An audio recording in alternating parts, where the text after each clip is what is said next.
had some disturbing visuals. Viewer discretion is advised. ఈ content లో కొంత కలవరపాటు గురి చేసే అంశాలను తగు జాగ్రత్తలు తీసుకోమని ఆర్టీవీ హెచ్చరిస్తోంది. అయితే ఖమ్మం జిల్లాలో అమానుష ఘటన చోటు చేసుకుంది. ఓ 12 ఏళ్ల బాలిక పైన మహమ్మద్ గౌస్ అనేటువంటి ఒక ఉన్మాది అఘాయిత్యానికి పాల్పడి ఆ అమ్మాయిని 2వ అంతస్తు నుంచి తోసిపడేశాడు, నెట్టేశాడు. ఆ అమ్మాయి కాళ్ళు, చేతులు, వెన్నుపూస విరిగిపోయి ఆసుపత్రి బెడ్ పైన ప్రాణాపాయ పరిస్థితిలో కొట్టుమిట్టాడుతోంది. ఇక్కడ కనిపించినటువంటి ఈ ఉన్మాదేవాడు, ఈ నీచ్ కమెంట్ కుత్తేగాడే ఆ 12 ఏళ్ల అమ్మాయి పైన అఘాయిత్యానికి పాల్పడ్డ వ్యక్తి. అయితే ఆ అమ్మాయి వీడు ఖమ్మంలో ఉంటాడంట. వీడు ఉండేటువంటి అపార్ట్మెంట్లో ఆ అమ్మాయి వాళ్ళ తాత వాచ్మెన్గా పనిచేస్తున్నాడు. సమ్మర్ హాలిడేస్కి అని చెప్పి ఆ అమ్మాయి అక్కడికి వస్తుంది. వచ్చినటువంటి సమయంలో ఆ అమ్మాయి ఇంట్లో ఎవరు లేనటువంటి సమయాన్ని చూసి ఆ అమ్మాయిపై అఘాయిత్యానికి పాల్పడి ఆ తర్వాత 2వ అంతస్తు నుంచి తోసేశాడు ఈ బెదవ. ప్రస్తుతానికి నిందితుడు గౌస్ పైన పోక్సో కేసు నమోదు చేశారు. సో గతంలో కూడా పలు కేసుల్లో నిందితుడిగా ఉన్నాడంట. సో గతంలో కేసులు ఉన్నాయి. మళ్ళీ ఒక అమ్మాయి పైన అఘాయిత్యానికి పాల్పడ్డాడు. అమ్మాయి ప్రాణాలు బతికుంటే నా పేరు ఎక్కడ చెప్తుందో అని చెప్పి చంపేయాలనుకున్నాడు. చంపేయాలనే ఆలోచనతోనే 2వ అంతస్తు పై నుంచి తోసి పడేశాడు. కానీ ఆ అమ్మాయి కాళ్ళు, చేతులు, వెన్నుపూస విరిగిపోయి ఆసుపత్రి బెడ్ పైన కొట్టుమిట్టాడుతోంది. సో ప్రజెంట్ ఈ విషయాన్ని ఎవరికి చెప్పొద్దని కూడా భయపెట్టి చాలా దారుణంగా అమ్మాయిని చంపేయబోయాడు. ఆ అమ్మాయి ఊపిరితిత్తుల్లో బ్లడ్ క్లాట్ అయిందంట. మెరుగైనటువంటి ట్రీట్మెంట్ కోసం హైదరాబాద్ వచ్చింది. హైదరాబాద్లోని ఒక ఆసుపత్రిలో ట్రీట్మెంట్ తీసుకుంటూ ప్రజెంట్ నిమ్స్ ఆసుపత్రికి కూడా తీసుకెళ్లారు. అమ్మాయిని ప్రత్యేక వైద్య బృందం ఏర్పాటు చేశారు. సో ఆ వైద్య బృందం ఇప్పుడు అమ్మాయి చికిత్స అందిస్తోంది. సో ముందు ప్రమాదంగా భావించిన పోలీసులు ఆ తర్వాత ఆ అమ్మాయి ఇచ్చిన స్టేట్మెంట్ ఆధారితంగా ఈ నిందితుని అరెస్ట్ చేశారు. పోలీసుల విచారణలో కీలక విషయాలు చెప్పాడు ఈ దుర్మార్గుడు. మరోవైపు ఈ ఘటన పైన ఖమ్మంలో కూడా తీవ్ర ఉద్రిక్తత నెలకొంది. అటు ఖమ్మంలో ఉన్నటువంటి ఒకరిద్దరు మంత్రులు కూడా దీనిపైన చట్టరీత్యా చర్యలు తీసుకుంటాం, వాడిని అరెస్ట్ చేస్తామని చెప్పి ఆ బాలిక తల్లిదండ్రులతో అండగా ఉంటాం, వారికి సహాయం చేస్తాం, వాడికి ఎలాగైనా సరే శిక్ష పడేలా చేస్తామన్నట్టుగా అక్కడ మంత్రులు పొంగులేటి శ్రీనివాసరెడ్డి, తుమ్మల నాగేశ్వరరావు కూడా చెప్పినట్టు తెలుస్తోంది. అయితే బాలికపై అతి కిరాతకంగా ప్రవర్తించినట్టు ఈ నిందితుడిని ఏం చేస్తే బాగుంటుందో మీరు కూడా కామెంట్ చేయండి. చూడండి, చూస్తే 49 ఏళ్ళు అంట వీడికి. నిజంగానే ఐఎమ్ సారీ, మిమ్మల్ని చాలా సందర్భాల్లో నేను కొన్ని పదాలు వాడాలన్నప్పుడు రిక్వెస్ట్ చేస్తున్నాను. వీడు మగాడు అనే రకంగా ఏ రకంగా చెప్పుకుంటున్నాడో వాడి మగతనాన్ని చంపేయాలి, బతకనీయకుడు ఈ దుర్మార్గుని. 50 ఏళ్ళండి వాని వయసు. ఏం పోయే కాలం వానికి మనవరాల వయసు ఎటువంటి అమ్మాయి 12 ఏళ్ళ వయసు. 50 ఏళ్ళ ఈ మూర్ఖుడు, ఈ దుర్మార్గుడు అంతరానికి అంత బలుపు, కండకావరం, తీట, మదం, ఇంకేమైనా పదాలుంటే అంత ఉంటే చచ్చిపోయేదాన్ని దునికి ఆ ఖమ్మంలో చాలామంది పాపం పిల్లలు, యువకులు మొత్తం కూడా చచ్చిపోతున్నారు. మద్యానికి బానిసలు అయిపోయి ఇంకేదో మారక ద్రవ్యాలకు బానిసలు అయిపోయి ఓ చెరువో లేకపోతే ట్యాంకర్ చూసి దూకి చచ్చిపో, ఏం చేత కాకపోతే. 50 ఏళ్ళకు నీకు ఇంకా ఇలాంటి పిచ్చి పని కావాల్సి వచ్చిందా? 50 ఏళ్ళ వయసులో నీకు మనవరాలయ్యేటువంటి ఆ అమ్మాయిని ఈ రకంగా చెరచడం, చంపేసే ప్రయత్నం చేయడమా?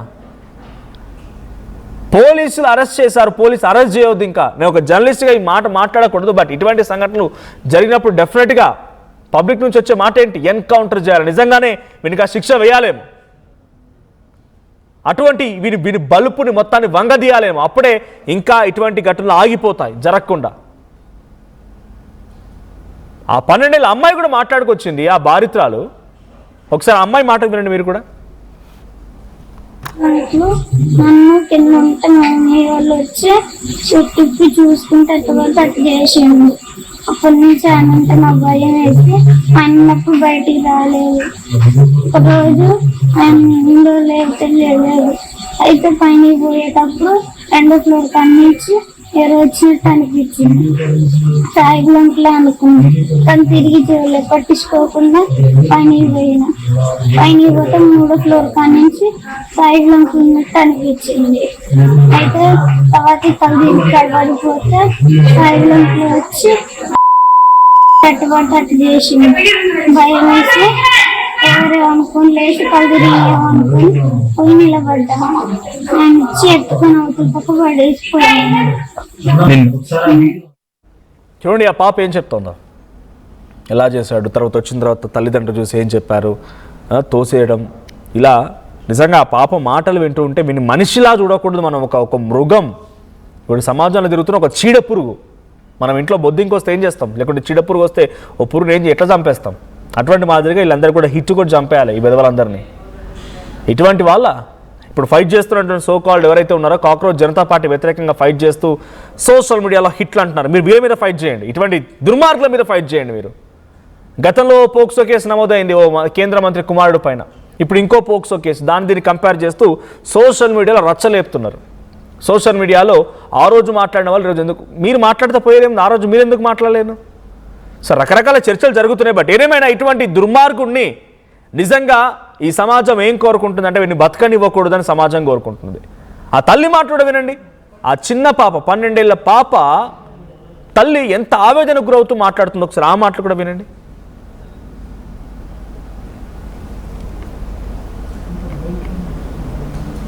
నాకు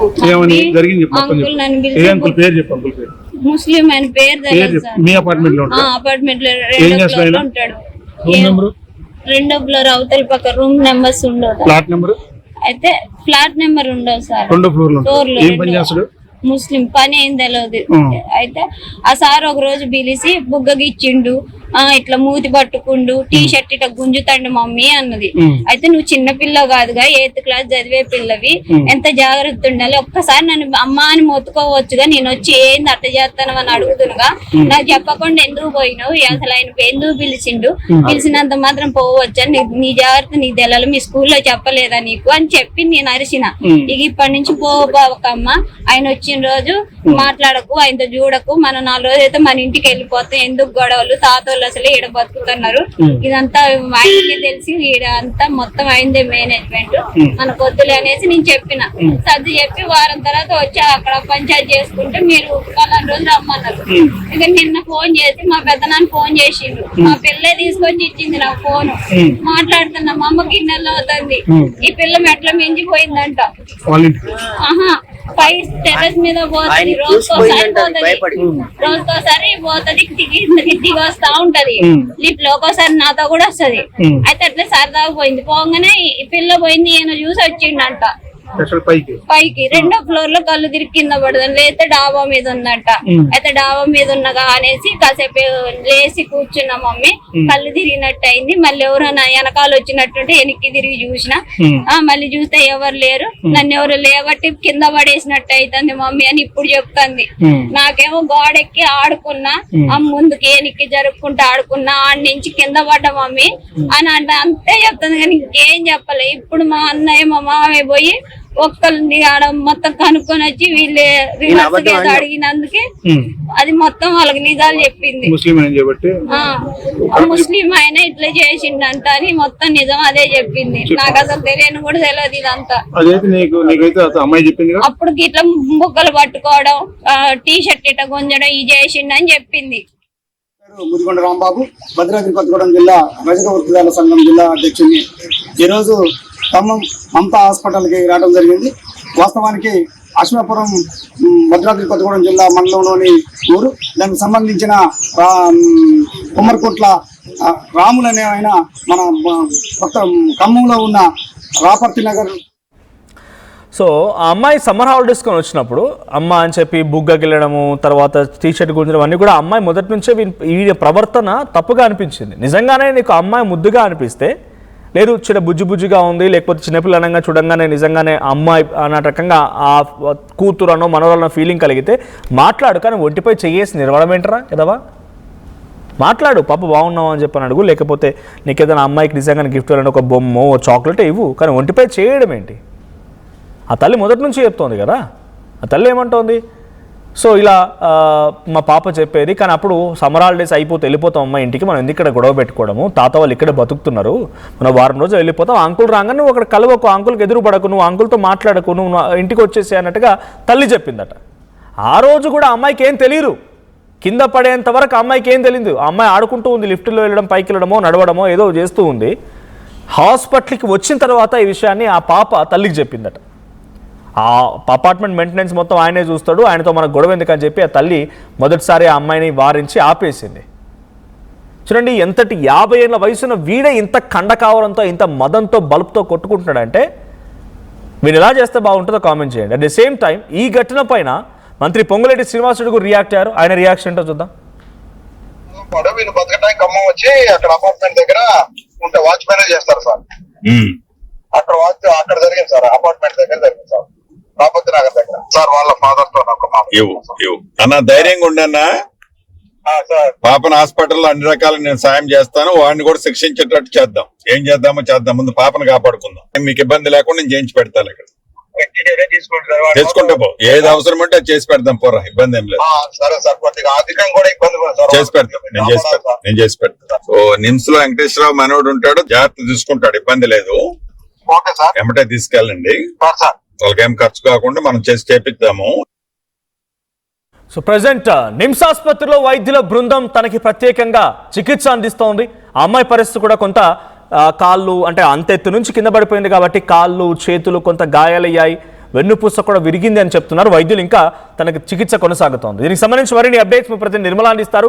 నిర్మల, ఖమ్మంలో ఒక 50 ఏళ్ల వ్యక్తి గౌస్ ఒక అమ్మాయి పైన, తన మనవరాలు వయసేటువంటి వ్యక్తి పైన, ఆ అమ్మాయి పైన అఘాయిత్యానికి పాల్పడడం కాకుండా బయటకు చెప్తే తన పరువు పోద్దనో బయటికి చెప్తాను ఇబ్బంది పడతానని చెప్పి చంపేయాలని కుట్ర చేసి 2nd ఫ్లోర్ నుంచి కిందికి తోసేశాడు. ఆ అమ్మాయి ఆసుపత్రి బెడ్ పై ఇప్పుడు ఆ తల్లికి చెప్పిన తర్వాత తల్లి తలడిల్లిపోతున్న ఆ మాట కూడా మనం విన్నాం. సో ఏంటి ఈ ఘటన పైన 6వ తేదీన జరిగినటువంటి ఘటన ఎందుకు ఆలస్యంగా వెలుగులోకి వచ్చింది? పోలీసు అరెస్ట్ చేసినట్టు తెలుస్తోంది. కేవలం అరెస్ట్ అయినా ఇంకేమైనా చర్యలు తీసుకునే అవకాశం ఉందా? ప్రతి సందర్భంలో ఇటువంటి అంశాలు వచ్చినప్పుడల్లా సమాజం కోరుతుంది ఒకటి, ఇలాంటి వాళ్ళని బతకనివ్వకూడదు అని చెప్పి సమాజం అంటోంది. సో ఇప్పుడు ఈ ఇన్సిడెంట్ పైన ఆ అమ్మాయి హెల్త్ అప్డేట్స్ ఏంటి, ఆ తల్లిదండ్రులు ఏం చెప్తున్నారు, చుట్టుపక్కల కొంతమంది ప్రజా సంఘాలు పొలిటికల్ పార్టీస్ కూడా ఇన్వాల్వ్ అయ్యి వాళ్ళు ఏం చెప్తున్నారు? ఎస్ మనోజ్, ఈ ఘటన మాత్రము చాలా అంటే చాలా విషాదకరమని కూడా చెప్పుకోవచ్చు. ఈ విషయం చెప్పడానికి కూడా చాలా అందరికీ కలిచివేస్తున్న ఘటన ఇది, బాధాకరమైన విషయం అని కూడా చెప్పుకోవచ్చు. 12 సంవత్సరాల అమ్మాయి, ఆ అమ్మాయి మీద 6వ తారీఖు ఇలాంటి అఘాయిత్యం జరిగితే ఇప్పటి వరకు కూడా సమయం లేట్ అవ్వడానికి గల కారణాలు ఏంటంటే అమ్మాయి పాపము హాస్పిటల్లో బెడ్ పైన ఉంది. అమ్మాయి చెప్పేంత వరకు కూడా నిజాలు ఏంటి అని తెలియకపోవడమే కారణము అనేది కూడా తెలుస్తూ ఉంది ప్రత్యక్షంగా కూడా. ఆ అమ్మాయిని 3 అంతస్తుల బిల్డింగ్ మీదకి వెళ్ళి కింద పడేసినప్పుడు పాపము అమ్మాయికి చేతులు, కాళ్ళు, వెన్నెముక మొత్తం కూడా డ్యామేజ్ అయ్యాయి. పాపం ఆ 3 డ్యామేజ్ అవ్వడంతో అమ్మాయి కోలుకోలేని పరిస్థితుల్లో ఉండడం పట్ల కూడా డాక్టర్లకు అనుమానం వచ్చిన తర్వాత కూడా అమ్మాయికి మెరుగైన వైద్యం అందించిన తర్వాత అమ్మాయికి స్పృహ వచ్చినాక ఆ అమ్మాయి ఇచ్చిన స్టేట్మెంట్ ప్రకారము అప్పుడు నిందితుడు బయటికి రావడం కూడా జరిగింది. ఆ నిందితుడు పేరు అన్నీ కూడా గౌస్ అనే వ్యక్తి అదే అపార్ట్మెంట్లో ఉంటాడు. ఇంత అఘాయిత్యానికి పాల్పడ్డాడు. ఈ అఘాయిత్యానికి పాల్పడే విషయాన్ని కూడా పోలీసులోకి ఇప్పుడు సాధారణ విచారణే చేశారు. అతన్ని అదుపులోకి తీసుకొని సాధారణ విచారణే జరిపిస్తున్నారు. ఇంకా రిమైండ్కి తరలించలేదు, ఇంకా కోర్టులో హాజరుపరచలేదు. తన మీద ఎలాంటి చర్యలు తీసుకోవాలి అనే దాని మీద కూడా ఇంకా పోలీసులు నిఘా పెట్టలేదు. ఇదే విచిత్రము. ఏంటంటే ఈ విచిత్రమే ఇప్పుడు ఈ సమాజాన్ని మళ్ళీ పాడు చేస్తుందని చెప్పుకోవచ్చు. ఇంకొకటి, దీనిపైన కూడా ఇప్పుడు పొలిటికల్ లీడర్లు అందరు కూడా ఇటు మంత్రి పొంగులేటి శ్రీనివాస్ కావచ్చు, తుమ్మల నాగేశ్వరరావు కావచ్చు, చాలామంది స్పందిస్తూ ఉన్నారు, ప్రజలు స్పందిస్తూ ఉన్నారు. ముఖ్యంగా ఎందుకంటే ఇక్కడ చేసింది చాలా దారుణాతి దారుణం అని కూడా చెప్పుకోవచ్చు. ఈ దారుణమైన ఘటన వేసవి సెలవుల కోసము అమ్మమ్మ తాతయ్య ఇంటికి వచ్చిన పాపను ఇంత అఘాయిత్యానికి పాల్పడేలా చేసి ఎవరికైనా చెప్పుతుందేమో అనే ఒక భయంతో, ఇంటెన్షన్ తోటి అమ్మాయి ప్రాణాలే తీయాలనుకున్నాడు దుర్మార్గుడు. మరి అలాంటి సిచ్యువేషను ఖమ్మంలో ఏర్పడడం పట్ల కూడా పోలీసులు ఇప్పుడు పొలిటికల్ లీడర్స్ అంతా కూడా మంత్రులందరూ కూడా స్పందించడం వల్ల ఇప్పుడు పోలీసులు యాక్షన్ తీసుకునే తత్వం కనిపిస్తూ ఉంది. అదేవిధంగా మెరుగైన వైద్యం కోసం మళ్ళీ ఇక్కడికి నిమ్స్ ఆసుపత్రికి కూడా అమ్మాయిని ఇక్కడికి తీసుకురావడం జరిగింది. ఇక్కడ నిమ్స్ ఆసుపత్రి డాక్టర్ కూడా స్పందించారు. ఆయన ఒకటే చెప్తున్నారు, అమ్మాయికి మెరుగైన వైద్యం అందిస్తాము, వాళ్ళ ఆరోగ్యశ్రీ కార్డు మీదే మేము జాయిన్ చేసుకున్నాము, స్పెషల్ డాక్టర్ను కూడా పెట్టాము, ఆల్రెడీ ట్రీట్మెంట్ స్టార్ట్ చేశాము, వాళ్ళ తల్లిదండ్రులు ఉండడానికి కూడా వసతి ఏర్పాట్లు చేశాము. ఎట్టి పరిస్థితుల్లో కూడా అమ్మాయిని మళ్ళీ పునరావృతం చేసి యథాస్థానానికి కూడా మేము తీసుకొస్తాము. ఈ ఘటన పైన మాకు చాలా బాధేస్తుంది, ఇలాంటి ఘటన ఈ అమ్మాయి పైన జరగడం అనేది కూడా అని చెప్పేసి ఇటు నిమ్స్ డాక్టర్లు కూడా స్పందిస్తూ ఉన్నారు. ముఖ్యంగా ఇప్పుడు నిందితుడు గౌసును మాత్రం పోలీసులు అదుపులోనే ఉన్నాడు. మరి పోలీసులు ఎటువంటి విచారణ జరిపించబోతున్నారు అనే దాని మీద కూడా తెలియాల్సి ఉంది. తర్వాత తనకు ఎటువంటి శిక్ష పడాలి అనేది కూడా తెలియాల్సి ఉంది. ఎందుకంటే ప్రజలందరూ కోరుకుంటున్నారు. ఇక్కడ ముఖ్యంగా మన ఇండియాలో చెప్పుకోవచ్చు, తెలుగు రాష్ట్రంలో, ఈ తెలంగాణ రాష్ట్రంలోనే కాదు, ఇండియా లెవెల్లో కూడా ఇలాంటి సంఘటనలు, ఇలాంటి దుర్ఘటనలు అనుకోవాలి, దుర్ఘటనలు జరిగినప్పుడు ఆన్ స్పాట్ రిజల్ట్ కోర్టు ఇవ్వకపోవడంతో ఇంకా విచ్చలవిడిగా ఈ నేరాలు అనేటివి జరుగుతూనే ఉన్నాయి. ఇలాంటి అఘాయిత్యాలకు పాల్పడుతూ ఉన్నారు చాలామంది. అందుకు దీని పట్ల ఇప్పుడైనా స్పందిస్తుందేమో, నిజంగా కోర్టులు ఏమైనా కొత్త చట్టాలు తీసుకొస్తారేమో, స్పాట్ రిజల్ట్ చూపిస్తారేమో, మళ్ళీ ఇంకెవరైనా చేయకుండా ఉండేటట్టుగా కూడా మరి చర్యలు చేపడతారేమో అని అందరూ ఎదురు చూస్తున్నారు. అదే కోరుకుంటున్నారు మనోజ్. మొత్తంగా ఆ అమ్మాయి 12 ఏళ్ల బాలిక పైన 49 ఏళ్ల వయసున్నటువంటి ఇక్కడ ఫోటోలో కనిపించినటువంటి ఈ ఉన్మాది అఘాయిత్యానికి పాల్పడి తను బయటికి చెప్తోందని చెప్పి మళ్ళీ ఆ అమ్మాయిని 2వ ఫ్లోర్ నుంచి తోసివేయడంతో గాయాల పాలైపోయి ఆసుపత్రిలో చికిత్స పొందుతోంది. సో ప్రజెంట్ నిమ్స్ ఆసుపత్రిలో ప్రత్యేక వైద్య బృందం తనకు చికిత్స అందిస్తోంది.